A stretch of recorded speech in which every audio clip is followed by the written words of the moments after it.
Bulletin में सबसे पहले आपको बताएं, पंजाब और खैबर पख्तूनख्वा के मैदानी इलाके आज भी गहरी धुंध की लपेट में हैं। शदीद धुंध के बाइस मुल्तान सखर मोटरवे ट्रैफिक के लिए बंद कर दी गई है।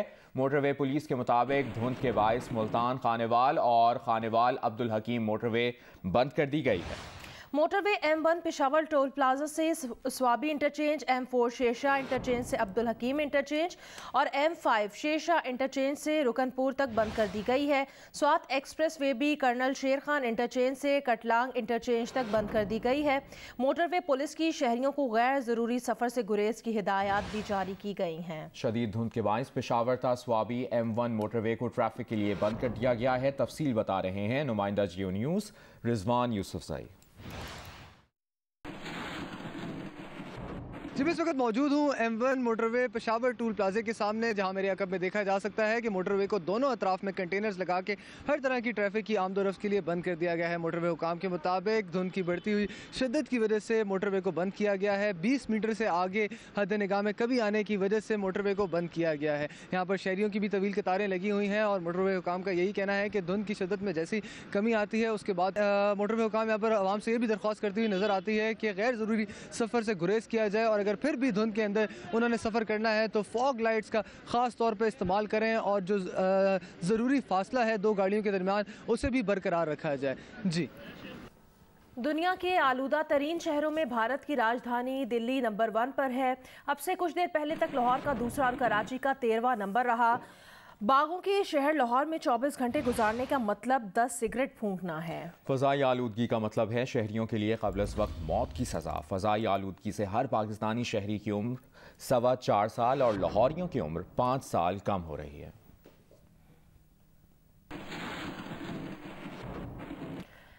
लाहौर आज भी आलूदा तरीन शहर और स्मॉग की लपेट में है। हुकूमत पंजाब की जानिब से स्मॉग की रोकथाम के लिए क्या इकदाम किए जा रहे हैं, बताएंगे जियो न्यूज़ के नुमाइंदे जीशान बख्श। जी बिल्कुल, लाहौर में जो स्मोक की सूरत हाल है वो बतदरीज वैसे ही है। लाहौर के बाज़ इलाके जो ऐसे हैं जिसमें स्मोक जो है वो अपनी इंतहा पर है। अगर हम फतेहगढ़ और ताजपुरा की साइड की बात करें तो 472 क्वालिटी इंडेक्स शो कर रहा है और ये शहर के वो इलाके हैं शुमाली लाहौर के करीबी जहाँ पर आलूदगी इस वक्त अपने उरूज पे है। यहाँ पर इंडस्ट्रियल जोन्स भी मौजूद हैं। महकमा मौसमियात की जानिब से बारिश ना होने के बायस जो लाहौर हाई कोर्ट की जानिब से ये तजवीज़ दी गई थी कि अगर यही सूरत हाल रही तो लाहौर शहर में मुमकिन तौर पर एक हफ्ते के लिए तमाम तालीमी इदारे, सरकारी दफातर और निजी दफातर को बंद करना पड़ सकता है ताकि एयर क्वालिटी इंडेक्स में बेहतरी आए।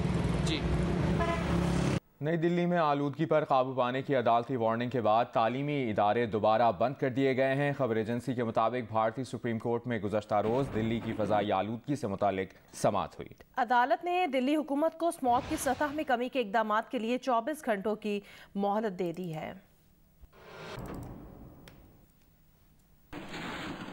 राजनपुर शहर और गिरदोनवाह में धुंध में इजाफा हो गया है। धुंध से इंडस हाईवे में ट्रैफिक की रवानी मुतासिर है। तफसील बता रहे हैं इलियास रजा।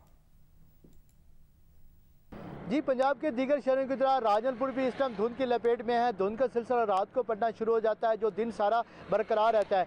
धुंध की वजह से सर्दी में भी बहुत ज़्यादा इजाफा हो गया है और इस टाइम मैं इंडस हाईवे पे मौजूद हूँ जहाँ पर धुंध की वजह से इस टाइम ट्रैफिक की रवानी इंतहाई सुस्त रवि का शिकार है और इस टाइम जो ड्राइवर हजरात हैं उन्होंने फोग लाइट का इस्तेमाल कर रहे हैं। और आपको पता चलूँ कि धुंध का सिलसिला महकमा मौसमियात के मुताबिक ये 2 दिन तक मजीद जारी रहेगा। बारिशों की पेशगोई की गई है, बारिशों के बाद ये धुंध का सिलसिला ख़त्म होगा। जी, मुल्तान समेत पंजाब के मुख्तलिफ इलाकों में खाद बहरान के बायस काश्तकारों को गंदम की बिजाई में मुश्किलात का सामना है। दूसरी जानिब खाद जखीरा करने वाले डीलर्स के खिलाफ होने वाली कार्रवाइयों पर डीलर्स एहतजाज कर रहे हैं। मजीद बता रहे हैं मुल्तान से नुमाइंदा जियो न्यूज़ इमरान चौधरी और सरगोदा से मलिक मोहम्मद असगर। जी, मुल्तान समेत जनूबी पंजाब में गंदम की बिजाई इस वक्त अपने आखिरी मराहिल में दाखिल हो चुकी है। गुज़श्ता 25 रोज़ से गंदम की बिजाई का अमल जारी है और इन 25 दिनों में काश्तकारों को खादों की दस्तयाबी के हवाले से बहुत ज़्यादा परेशानी का सामना करना पड़ रहा है और काश्तकारों की यही शिकायत रही कि खादें जो बहुत ज़्यादा महंगी हो चुकी हैं गुज़श्ता साल की निस्बत और उसके बावजूद भी कंट्रोल रेट पर दस्तयाब नहीं है। गंदम की बिजाई में DAP खाद एक बुनियादी खाद के तौर पर तस्वुर की जाती है जिसका कंट्रोल रेट 8400 रुपये है, लेकिन मार्केट में वो 9,000 से 9200 रुपए में ब्लैक में जो है वो काश्तकारों को दी जा रही है। जिले इंतजामिया ने काश्तकारों की शिकायत पर काफ़ी ज़्यादा कार्रवाइयाँ तो की, लेकिन उन कार्रवाइयों के बावजूद भी काश्तकारों को कंट्रोल रेट पर खाद दस्तयाब नहीं हो सकी है। जी, सरगोदा और खुशाब में ज़रूरी अद्वियात और खाद डीलर्स की जुज़वी हड़ताल आज दूसरे रोज़ भी जारी है।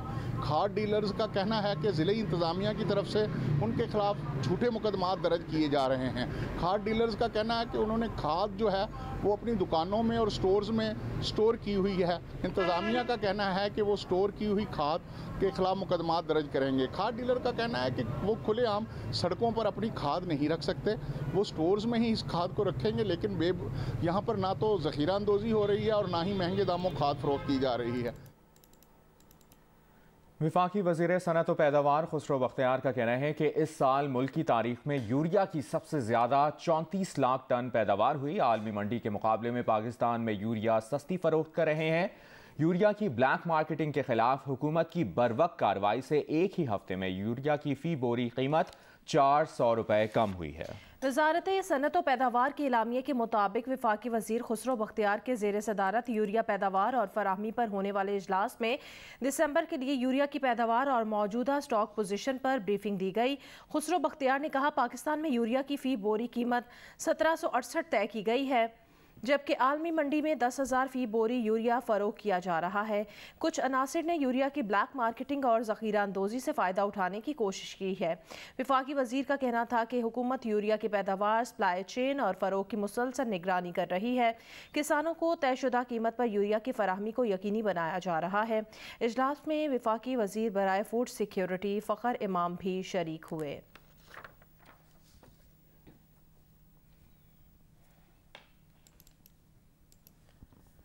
मुल्क के मुख्तलिफ हिस्सों में गैस की गैर एलानी लोड शेडिंग से परेशान हाल शहरियों ने कोयले और लकड़ी का इस्तेमाल शुरू किया तो लकड़ी और कोयले की कीमतें आसमान पर पहुंच गईं। मजीद बता रहे हैं सक्खर से यासिर फारूकी, पडीदन से गुलाम हैदर आकाश, लोधरा से रजब अली मिर्जा और बन्नू से मंजूरुद्दीन।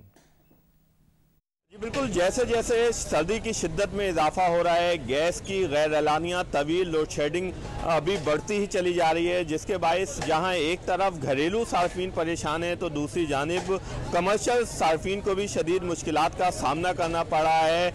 घरेलू सार्फिन ने लकड़ियों का इस्तेमाल बढ़ा दिया है, किलो के हिसाब से और मन पे 400 रुपये बढ़ गए। मेन फैक्ट्री पेट्रोल का आ रहा है, किराया जो है हम 20,000 से 18,000 देते हैं, अब 33,000 34,000 ऐसे तक किराया देते हैं। जी बिल्कुल, पटीदन समेत जिला नौशेरा फिरोज में गैस के बहरान बरकरार है। सुबह दोपहर शाम में गैस न होने के बायस लोगों को नाश्ता पकाने और खाना पकाने में शदीद मुश्किलात का सामना करना पड़ा है, जबकि लकड़ियों की मांग में भी इजाफे के साथ ही 200 रुपये फी मन से उनकी कीमतों में भी इजाफा कर दिया गया है और गैस सिलेंडर भी लेना उनके लिए इंतहाई मुश्किल है। जी बिल्कुल, जैसे जैसे सर्दी की शिद्दत में इजाफा होता जा रहा है वैसे ही लोधरा में सुई गैस की लोड शेडिंग भी बढ़ गई है, जिसकी वजह से शहरियों को शदीद परेशानी का सामना करना पड़ रहा है। शहरियों का ये कहना है कि दिन भर सुई गैस होती नहीं है और जब दिन में सुबह दोपहर शाम सुई गैस दी भी जाती है कुछ टाइम के लिए तो उसका प्रेशर इतना कम होता है कि उस पर खाना पकाना बहुत मुश्किल हो जाता है। सुबह बिल्कुल हल्का हल्का सा आता है, उससे नाश्ता भी नहीं बच्चों का बन पाता। अक्सर बाजार से नाश्ता लेना पड़ता है, कभी बच्चे करके जाते हैं कभी नहीं करके जाते। जी बन्नू में गैस की तवील लोड शेडिंग से बुरा हाल है। सुबह बच्चों के नाश्तों के लिए गैस भी दस्तयाब नहीं होती, मजबूरन लोगों ने लकड़ियों का इस्तेमाल शुरू कर दिए। बन्नू में 18 से 20 घंटे की लोड शेडिंग है। इस तरह अगर गैस का देखा जाए तो गैस भी अक्सर नहीं होता है, जिससे हमारी ज़िंदगी जो है वो अजीरन बन गई। इस तरह बन्नू शहर मुजाफात में भी बिजली की तवील लोड शेडिंग की जा रही है। जब इस बारे में पेस्को और सुई नादरन से रब्ता करने की कोशिश की जाती है तो वो भी कुछ बताने से कासिर होते हैं। जी, पाकिस्तान में कोरोना के मुस्बत केसेस की शरह 0.84% हो गई। NCOC के मुताबिक 24 घंटों में कोरोना के 46,457 टेस्ट किए गए। 391 नए मरीज सामने आए। कोरोना से मजीद 8 अफराद इंतकाल कर गए। 895 कोरोना मरीजों की हालत तशवीशनाक है।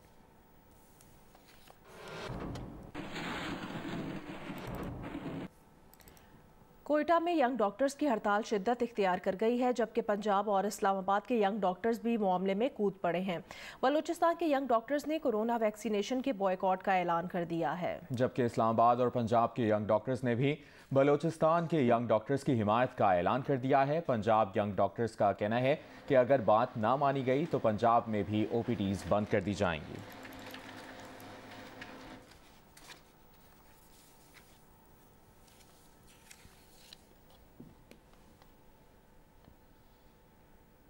कोयटा समेत सूबे भर के सरकारी अस्पतालों में यंग डॉक्टर्स की हड़ताल बदस्तूर जारी है। तफसील बता रहे हैं नुमाइंदा जियो न्यूज़ शहाब उमर।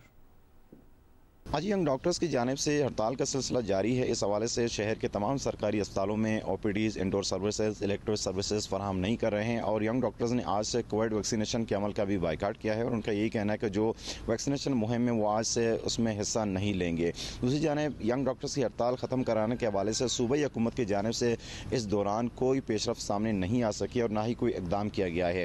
इस हवाले से जो शहरी हैं उन्हें काफ़ी मुश्किलात का सामना करना पड़ रहा है। रोज़ाना सुबह और दिन के औकात में शहर के सरकारी अस्पतालों का चक्कर काट रहे हैं अपने इलाज मुआयने के लिए, ताहम वहाँ पे डॉक्टर्स मौजूद नहीं होते हैं। उन्हें काफ़ी मुश्किलात का सामना करना पड़ रहा है।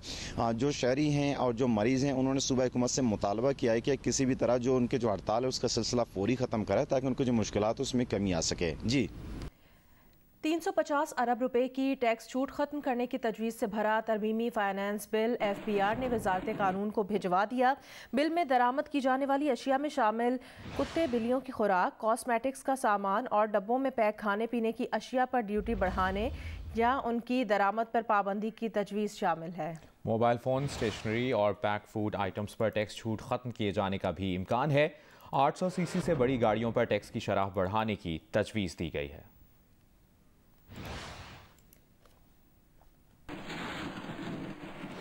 हुकूमत ने आमदनी बढ़ाने के लिए घर देख लिया। FBR ने मुल्क के 40 शहरों में जायदादों की सरकारी कीमत बढ़ाकर उन पर टैक्स में इजाफा कर दिया है। कराची में इमारत पर हर इजाफी मंजिल बनाने पर टैक्स 25% बढ़ा दिया गया। इस्लामाबाद का F7 सेक्टर सबसे महंगा होगा, जहां जमीन की सरकारी कीमत 3.5 लाख रुपए फी मुरब्बा गज होगी। इस्लामाबाद से रिपोर्ट करेंगे अशरफ मलखम।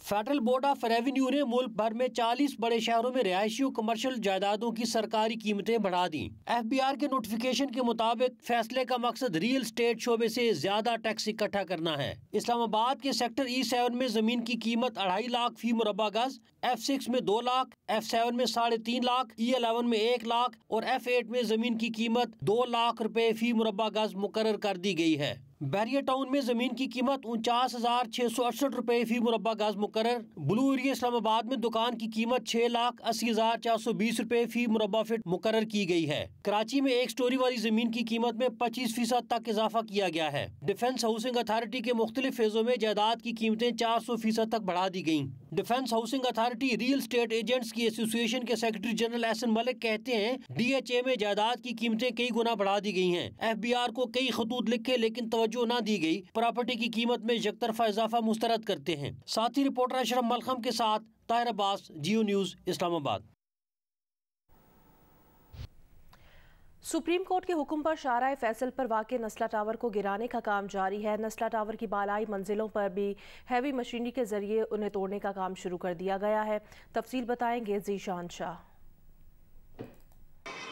जी बिल्कुल, सुप्रीम कोर्ट के अहकामात की रोशनी में नस्ला टावर को गिराने का काम अभी भी जारी है। अभी भी दूसरे शिफ्ट के मजदूर अब नस्ला टावर में पहुंचना शुरू हो गए हैं। इमारत की जितनी भी दीवारें थी उन्हें गिरा दिया गया है, जबकि एक्सक्यूवेशन का सिलसिला अभी भी जारी है।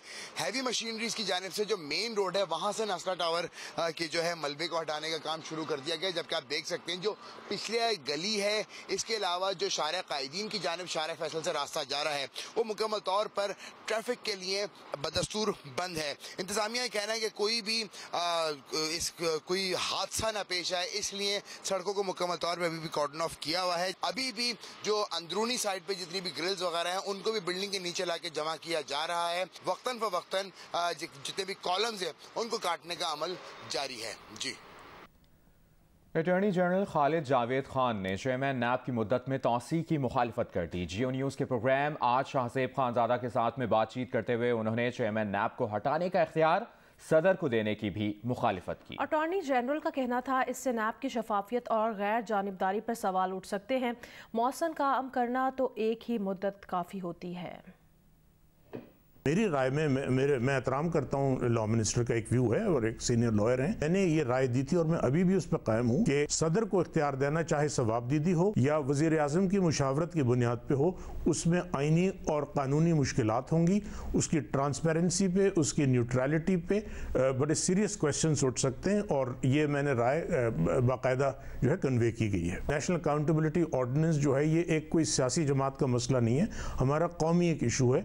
तो इस पर मुशावरत के साथ हो सकता है कि सुप्रीम जुडिशल काउंसिल बेहतरीन फोरम ना हो, कोई और इंडिपेंडेंट फोरम हो सकता है, लेकिन मौजूदा शक्ल में अगर ये रहेगा तो और अगर कोर्ट में चैलेंज होता है तो बड़ी सीरियस प्रॉब्लम हो सकती है। तो बेहतर यह है कि क्योंकि पार्लियामेंट एक सुप्रीम इदारा है कानून साजी के लिए, ये तब्दीली वहाँ से आनी चाहिए। मेरी ज़ाती राय है कि नॉन एक्सटेंडेबल ऑफिस होना चाहिए और क्योंकि एक्सटेंशन की जब पॉसिबिलिटी होती है तो आपकी बात से मैं बिल्कुल एग्री करता हूँ कि एक एटलीस्ट अगर रियलिटी नहीं तो एक परसेप्शन ज़रूर हो सकता है कि उस गवर्नमेंट को या उन लोगों को जिनको एक्सटेंशन देने की पावर है, जिसमें leader of the house, leader of the opposition शामिल हैं, तो उनको ये शायबा हो सकता है कि प्लीज़ करने के लिए अकाउंटेबिलिटी प्रोसेस पे इफेक्ट हो। तो मेरी ज़ाती राय पहले भी ये थी और अभी भी है कि नॉन एक्सटेंडेबल होने चाहिए। वज़ीर-ए-आज़म इमरान खान रियाज फतेहाना की बतौर रुकन पब्लिक अकाउंट्स कमेटी कारकर्दगी से मुतमईन, करप्शन को सपोर्ट करने वाले किसी शख्स से रियायत ना बरतने और साबिक दौरे हुकूमत के करप्शन केसेस को मंजर-ए-आम पर लाने की हिदायत कर दी। PAC मेंबरान ब्यूरोक्रेसी से नाखुश हैं। वज़ीर-ए-आज़म इमरान खान से PAC में शामिल हुकूमती मेंबरान की मुलाकात की अंदरूनी कहानी सामने आ गई है। रियाज फतेहाना और नूर आलम खान ने कमेटी की कारकर्दगी से मुतालिक वज़ीर-ए-आज़म को आगाह किया और ब्यूरोक्रेसी की शिकायत कर डाली। इल्ज़ाम आयद किया कि ब्यूरोक्रेसी करप्शन के मामलात पर संजीदा नहीं, तमाम फाइल्स ब्यूरोक्रेसी के पास से गुजरती हैं। करप्शन के जितने मामलात हाईलाइट करते हैं ब्यूरोक्रेसी दबा देती है। मामलात नैब को भिजवाते हैं, वहाँ भी करप्शन केस पर बड़ा कदम सामने नहीं आता। वज़ीर-ए-आज़म इमरान खान ने मेंबरान को मुखातिब करते हुए कहा कि आप सब सीनियर सियासतदान हैं, करप्शन से मुतालिक मामला सामने लाने की तवक्को है। साबका हुकूमत की करप्शन के केसेस को मंजर-ए-आम पर लाया जाए। मौजूदा दौरे हुकूमत की करप्शन को भी बेनकाब करें। जो कोई करप्शन के मामलात पर मिट्टी डालने की कोशिश करे मुझे बताएं। करप्शन के खात्मे की पॉलिसी से किसी सूरत पीछे न हटें। वज़ीर-ए-आज़म ने कहा कि कमेटी की करप्शन की निशानदेही के मौसर नताइज सामने नहीं आए क्योंकि कमेटी सिर्फ ऑडिट पेरास को देखती है और अपोजिशन रहनुमा अपने दौर में होने वाली बेज़ाब्तियों पर पर्दा डालने की कोशिश करते हैं। ज़राए के मुताबिक PAC इजलास में वज़रा से मुतालिक बयान के मामले पर बात नहीं हुई। वज़ीर-ए-आज़म की मंजूरी के बाद इस्टेब्लिशमेंट डिवीज़न ने सेंट्रल सिलेक्शन बोर्ड में तरक्की पाने वाले अफसरों के नोटिफिकेशन का इजरा शुरू कर दिया है। पाकिस्तान एडमिनिस्ट्रेटिव सर्विस के 7, सेक्रेटेरिएट ग्रुप के 5 और कस्टम ग्रुप के 7 अफसरों को ग्रेड 21 में तरक्की दी गई है। सेक्रेटरी खजाना यूसुफ खान समेत 3 सेक्रेटरीज तब्दील कर दिए गए। तरक्की पाने वालों में चेयरमैन CDA और चीफ कमिश्नर इस्लामाबाद आमिर अली अहमद भी शामिल हैं। हुकूमत की जानिब से जारी नोटिफिकेशंस के मुताबिक ग्रेड 21 में तरक्की पाने वालों में flight lieutenant retired Iftikhar Ali Sahu, Zahid Ali Abbasi, Fawad Hussain Rabbani, Mohammad Hasan Iqbal, captain retired Asadullah Khan, Ali Tahir, Hasan Raza, Sabina Qureshi, Ali Asghar, doctor Tahir Noor और डॉक्टर मोहम्मद शुएब अकबर शामिल हैं। कस्टम ग्रुप के ग्रेड 21 में तरक्की पाने वाले अफसरान में असगर खान, मोहम्मद सादिक, अब्दुल कादिर मेमन, आसिफ सईद, अली रजा, इमरान मोहम्मद और सईद जदून शामिल हैं। वफाकी हुकूमत ने additional secretary in charge finance division Yusuf Khan को तब्दील करके सेक्रेटरी मुश्तरका मफादात काउंसिल सेक्रेटेरिएट तैनात कर दिया है। उनकी जगह ग्रेड 21 के अफसर हामिद याकूब शेख को तब्दील करके additional secretary in charge finance division तैनात किया गया है। ग्रेड 21 के अफसर और additional secretary planning and development division Abdul Aziz Aqili को तब्दील करके additional secretary incharge planning and development division तैनात किया गया है। तहरीके इंसाफ की हुकूमत में 6 सेक्रेटरी खजाना तब्दील हो चुके हैं, जिनमें आरिफ खान, यूनुस ढागा, नवीद कामरान बलोच, कामरान अली अफजल और यूसुफ खान शामिल हैं।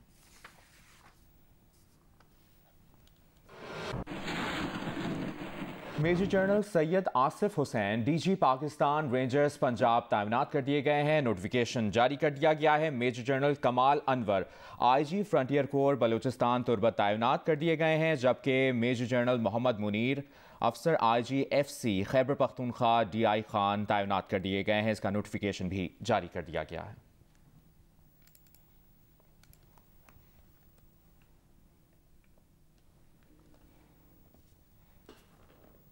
खेल के मैदान से खबर दें, वेस्ट इंडीज़ के खिलाफ 3 वनडे और 3 T20 मैचेस के लिए पाकिस्तानी स्क्वाड का ऐलान कर दिया गया। सरफराज अहमद, हसन अली, इमाद वसीम और फ़हीम अशरफ स्क्वाड में शामिल नहीं। तमाम मैचेस कराची में खेले जाएंगे। पहला T20 13 दिसंबर को खेला जाएगा। पाकिस्तान क्रिकेट बोर्ड के मुताबिक दोनों फॉर्मेट्स में टीमों की क़यादत बाबर आजम करेंगे। 3 T20 इंटरनेशनल मैचेस के लिए दीगर खिलाड़ियों में शादाब खान, आसिफ अली, फ़खर जमान, हैदर अली, हारिस रऊफ, इफ्तिखार अहमद, खुशदिल शाह, मोहम्मद हसनैन, मोहम्मद नवाज, मोहम्मद रिजवान, शाहिन शाह अफरीदी, शाहनवाज दहानी, उस्मान कादिर और मोहम्मद वसीम जूनियर शामिल हैं। वनडे स्क्वाड में कप्तान बाबर आजम और नायब कप्तान शादाब खान के अलावा आसिफ अली, फ़खर जमान, हैदर अली, हारिस रऊफ, इफ्तिखार अहमद, खुशदिल शाह, इमाम उल हक, मोहम्मद नवाज, मोहम्मद रिजवान, शाहिन शाह अफरीदी, शाहनवाज दहानी, उस्मान कादिर, मोहम्मद वसीम, सऊद शकील और मोहम्मद हसनैन शामिल हैं। अब्दुल्ला शफीक बतौर ट्रैवल रिजर्व स्क्वाड के साथ रहेंगे। सकलैन मुश्ताक कबूरी हेड कोच की जिम्मेदारियों पर बरकरार रहेंगे। हाल ही में T20 वर्ल्ड कप का हिस्सा बनने वाले शोएब मलिक, सरफराज अहमद और इमाद वसीम को स्क्वाड में शामिल नहीं किया गया। PCB के मुताबिक इंजरी के बाद नॉन स्टॉप क्रिकेट खेलने वाले हसन अली को उनकी मुशावरत से ही आराम दिया गया है। वनडे स्क्वाड में फ़हीम अशरफ और आगा सलमान भी जगह बरकरार नहीं रख सके। पाकिस्तान और बांग्लादेश के दरमियान सीरीज का दूसरा टेस्ट हफ्ते से ढाका में शुरू होगा। मैच की तैयारी के लिए पाकिस्तानी स्क्वाड ने शेर बंगला स्टेडियम में ट्रेनिंग सेशन किया। कौमी टेस्ट स्क्वाड ने ढाका में ऑप्शनल ट्रेनिंग सेशन किया। हेड कोच सकलैन मुश्ताक ने बॉलर्स को टिप्स दी। स्क्वाड में शामिल कप्तान बाबर आजम, अजहर अली और फवाद आलम ने ऑप्शनल ट्रेनिंग सेशन में हिस्सा लिया। दीगर खिलाड़ियों ने भी नेट पर बॉलिंग और बैटिंग की भरपूर प्रैक्टिस की। पाकिस्तान और बांग्लादेश के दरमियान दूसरा टेस्ट 4 दिसंबर से शेर बंगला क्रिकेट स्टेडियम ढाका में शुरू होगा। पाकिस्तान सुपर लीग के मकबूल फ्रेंचाइज लाहौर कलंदर्स के CEO आतिफ राना का कहना है PSL का मॉडल अब अच्छा बनाने की कोशिश की गई है। लीग को पहले मजबूत करना चाहिए, फिर दूसरी लीग्स को भी मार्केट में हिस्सेदार बनाना चाहिए। आकिब जावेद का नाम उस वक्त से लाहौर कलंदर्स के साथ है जब लीग शुरू हुई, तब वज़ीर आज़म इमरान खान ने भी उनका नाम तजवीज़ किया था। डायरेक्टर आकिब जावेद का कहना है कि लाहौर कलंदर्स ने उन्हें खुलकर काम करने दिया है। Sports journalist association of Lahore के प्रोग्राम मीट दी प्रेस में लाहौर कलंदर्स के CEO आतिफ राना और डायरेक्टर आकिब जावेद ने शिरकत की। आतिफ राना ने कहा कि PSL का पौधा नजम सेठी ने लगाया, लेकिन मॉडल में गलती रह गई। मॉडल समझते समझते नजम सेठी और एहसान मानी चले गए। अब चेयरमैन रमीज राजा ने मॉडल को बेहतर करने की कोशिश की है, लेकिन अगर PSL को नंबर 1 लीग बनाना है तो मसाइल को हल करना होगा। हमारे यहाँ हमने वो जिस तरह CNG स्टेशन लगे शुरू हो गए थे, इस तरह वो शादी घर बनने शुरू होते, इस तरह लीगें शुरू हो गई। कहीं अभी हर शहर में लीग हो रही है। सो आप अपने ब्रांड को प्रोटेक्ट करते हो। PSL पाकिस्तान का एसेट है। मैं तो अपनी एक लाहौर कलंदर का कस्टोडियन हूँ। लाहौर कलंदर PCB का प्रोडक्ट है और पाकिस्तान का एसेट है। सो उसके लिए हम कहते हैं कि आप उसके लिए आप इस ब्रांड को पहले इतना लार्जर देन लाइफ बना दें, उसके बाद जो मर्जी करते हैं। आकिब जावेद ने कहा कि चेयरमैन रमीज राजा से मुलाकात जरूर हुई है। मैं किसी की पॉलिसियों के मुताबिक नहीं चल सकता। मैं डेवलपमेंट की पॉलिसी खुद बनाता हूँ और लाहौर कलंदर्स ने मुझे खुलकर काम करने दिया है। अगर इस तरह की बात मेरे से करे तो फिर मैं जा सकता हूँ कि मैंने क्या करना है। मैं किसी की पॉलिसीज पे आके मैं नहीं काम कर सकता। मेरा तो शौक भी यही है, डेवलपमेंट। ये थोड़ी है कि मैं जाके पाकिस्तानी टीम का कोच बन के बैठ जाऊँ। वहाँ आप क्या कर सकते हैं, लिमिटेड थोड़ा सा काम कर लेंगे। आकिब जावेद ने कहा कि मिसबाह हक से कोई मुखालफत नहीं, मैंने सिस्टम पर बात की। शाहिन अफरीदी को लाहौर कलंदर्स का कप्तान बनाने से मुतल्लिक अभी फैसला नहीं हुआ। फास्ट बॉलर्स भी अच्छे कप्तान साबित हो सकते हैं। कैमरामैन AR अदनान के साथ सुहेल इमरान, जियो न्यूज़, लाहौर। कुआलालंपुर में जारी 20वीं एशियन टीम स्क्वॉश चैंपियनशिप में जापान ने पाकिस्तान को शिकस्त देकर सेमीफाइनल की दौड़ से बाहर कर दिया। ये चैंपियनशिप की तारीख में पहला मौका है जब पाकिस्तान टीम कोई मेडल जीते बगैर इवेंट से बाहर हो गई। एशियन टीम स्क्वॉश चैंपियनशिप के तीसरे रोज पूल मैच में पाकिस्तान का मुकाबला जापान से था, जिसमें पाकिस्तान को जापान के हाथों 2-1 से शिकस्त हो गई। इस नाकामी के सबब पाकिस्तान इवेंट में सेमीफाइनल की दौड़ से बाहर हो गया। जापान की कोबाशी ने तैयब असलम को पहले मैच में 11-6, 10-12, 13-11 और 11-3 से हराया। नासिर इकबाल ने टोमोटाका को स्ट्रेट गेम्स में 11-9, 11-9 और 11-7 से शिकस्त दी। तीसरे और आखिरी मैच में जापान के सुकोयो ने इमाद फरीद को 12-10, 11-7 और 11-6 से मात दे दी। इससे कल पाकिस्तान को भारत के हाथों शिकस्त का सामना करना पड़ा था।